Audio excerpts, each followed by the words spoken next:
Warning: the opinions expressed in this video do not represent YouTube, associations, agencies, or any particular individuals. They are merely from two guys needing to pass the boredom of their average day lives. Some explicit content may occur in this or future presentations. Viewer discretion may be advised, but ignored if you're into that thing.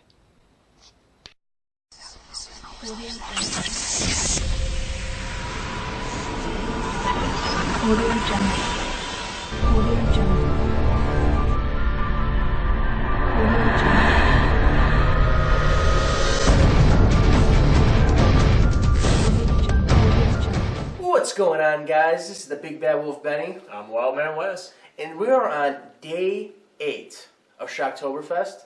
And today we're going to be doing a very near and dear series to our hearts, the Crow series. Now, we're just going to do the first one, though. The only reason why we're going to do the first one only is because, well, it's probably the best one out of all of them. Yeah. And it's all the same story, you know. The lovers die, the man comes back as the vengeance of the crow, takes out everybody who killed them, makes it peaceful, you know. That's basically the subplot of the movie, is that. Yeah. I mean, there's a lot more details, and there's actually a lot of great quotes in it. So definitely, we want you to check it out, but we're just going to focus on this. Now, there was a TV series, The Crow, Stairway to Heaven, starring Mark Dukakis. It's a continuation, pretty much, of the first Crow movie with Brandon Lee. It was good for what it was. I mean, it kind of goes back to that whole idea when you take a movie that's rated R and then you try to make a TV series out of it. Because, like, Highlander kind of suffered the same fate in a way. I mean, good for what it was, but they could have, you know, I don't know. I mean, because nowadays, if you think about, like, Starz Network and HBO, and I mean, the Starz has Ash vs. Evil Dead. Yeah. They take a lot of liberties with that show. They and can. Awesome. That's the best part. Before we continue, though, we want to take a brief moment to give our respects to Brandon Lee, who died during the filming of this film. So, you can just nod your head for about 10 seconds for us. You know, play it up for us a little bit. We'd appreciate it. So,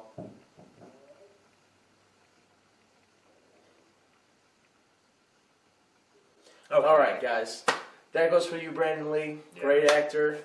Sorry that you had to go so young. Yeah, it's unfortunate. It's unfortunate. It's just like, I mean, it's like similar to his father. Very, very sad story. So we're just going to focus on the movie. Rabble. Yes. So anyway, guys, as I said earlier, this movie takes place in Detroit. You have this couple, Eric Draven and his fiancée, about to be his wife, Shelley Webster. They get murdered on Devil's Night, which is October 30th. A year later, Eric returns from the grave to seek vengeance against those who wronged him and his fiancée. And long story short, he goes after them one at a time, killing them, you know, getting back pretty much his life, his memories. And then eventually, after he takes them all out, he's able to rest in peace again, and he gets to be with his true love, Shelley. So that's all we're going to give you for the movie, because that's a pretty good synopsis of it. Yep, a lot of good stuff. It's a very emotional movie. It's actually based on a comic book. By James O'Barr. Yes, very great. A lot of the moments in that. He had a very troubled upbringing, and this is how he coped with it. He coped with it. He drew this comic. He grew up in foster homes his whole life, and he kind of just sat in the corner and did his own thing just so they would leave him alone. And then he met this woman, his love of his life, and one night she was ripped away from him because of a drunk driver. So this is how he got through this, how he coped with it. Because he couldn't get revenge. He couldn't do it. He couldn't get revenge. So this is how he got it out artistically, and we thank you for it. Yeah. And again, guys, just for this matter too, we want to say, please don't drink and drive. It's not cool. It's not safe. There's so many other alternative ways to get home. Ubers, taxis, friends. Family, be smart, please. All right, that's enough of my trying to be a nice guy. All right. Your public service announcement was good, though. I appreciate it. I appreciate it, too. Anyway, guys, it's a very, very good movie. This is probably top 5 best comic book movies, darker comic book movies, anyway. I would dare say. Especially the first one. Like we said, the other ones aren't bad. It's just you know the story. Well, there is the one, but we don't talk about that in this house. Yeah. I mean, let's put it this way. My brother and I used to talk about the City of Angels and the second one, and the only reason I think we went to go see it back then was because Iggy Pop was going to be in it. That was about it. And Iggy Pop is actually he was actually like the representative of like how Eric Draven looked in the comics, his body type. Exactly. So that's kind of cool. Anyways, Robo. Yes, again, sorry guys, but this is a very good movie. Definitely check it out. It's actually kind of a love story, so there's your angle, guys, to get your females to watch it. It's a love story, so you're welcome. Did we say a love story? We should have said a horror movie. Different comic, I know. There's a whole, you could classify this movie as a lot of things. It's a comic book movie, it's sort of a horror movie, it's an action.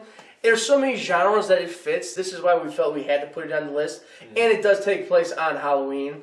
So, it works. Yeah, and even though this is only day 8 of Shocktoberfest, that's the joy of randomly pulling movies, folks. That's true.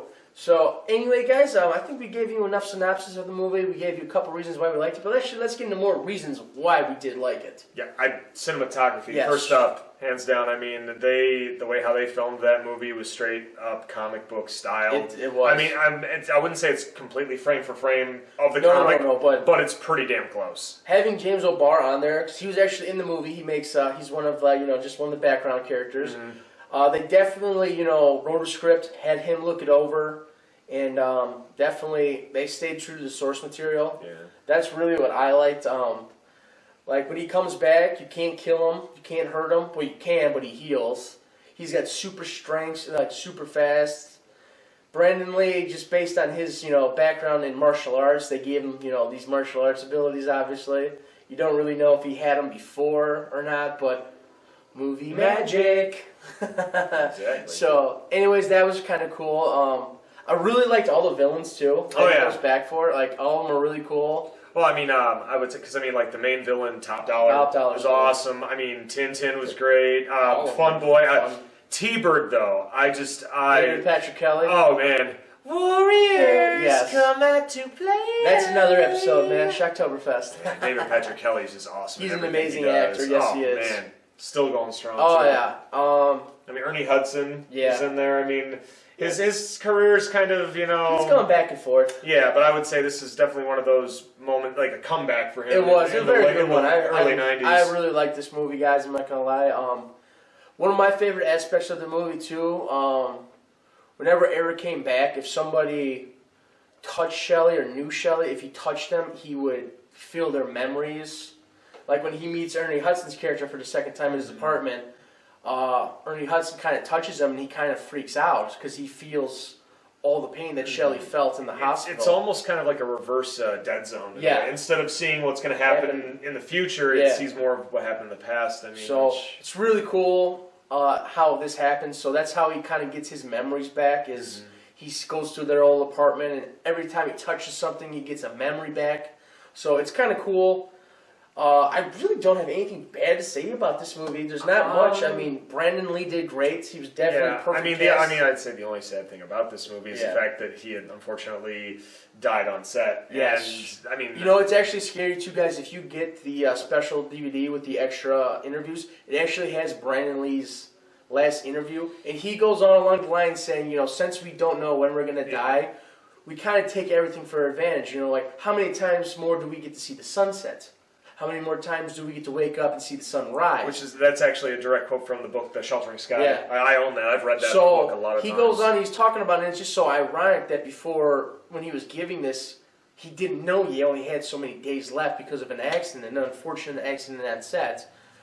So it's just kind of scary that did he know something was going to happen? Did he have a feeling that he kind of mentioned it? Or was he just going off of the characters, who were brutally taken away from the world?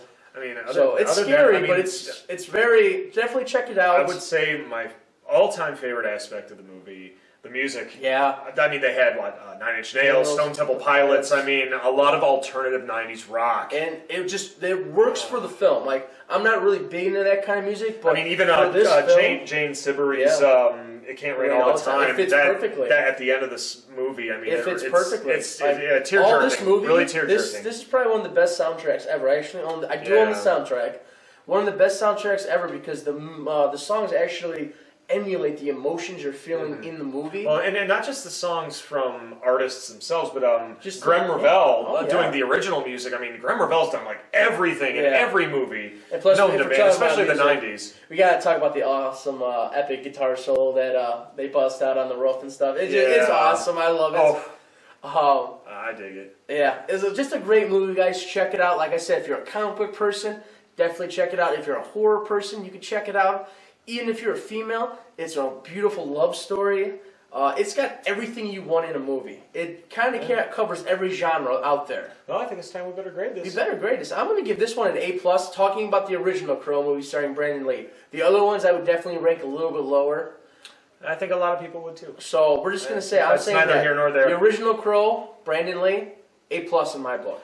I mean, I want to say A+, but unfortunately, due to that circumstance of his passing, or his, accident on set, I'm gonna have to give it just a solid A. And just for that alone. But I mean, we did apart from that, everything is phenomenal. Yes. I mean, I'm sure people could probably nitpick and point plot holes or things that were I mean, purists of comic book form. I mean, I understand. You know what? However, I'm a purist though, and I accept it. I mean, I understand that too. So anyway, guys, I love it though. Hey, and if you do have a problem with how we rank this movie, leave us a comment below. This way we know you got a problem with the way we judge this movie.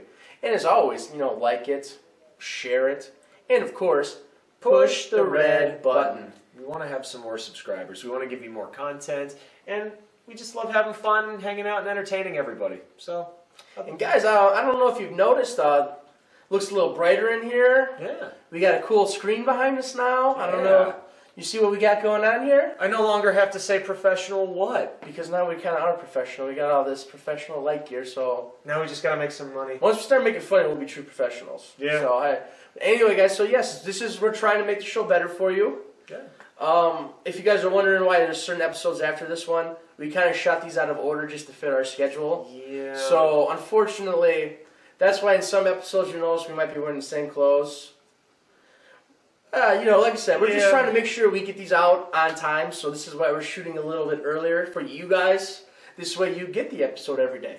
Yeah. So now you know, and knowing is half the battle. G.I. Joe! Or actually, G.I. Crow! There you go. All right. Well, anyway, guys, I'm the Big Bad Wolf Benny. And I'm the Wild Man Wes. And this was day 8 of the Wild Wolf Show's Shocktoberfest. Be sure you stick in for day 9. Stay tuned. See you tomorrow. It won't rain all the time. The sky won't fall forever. And though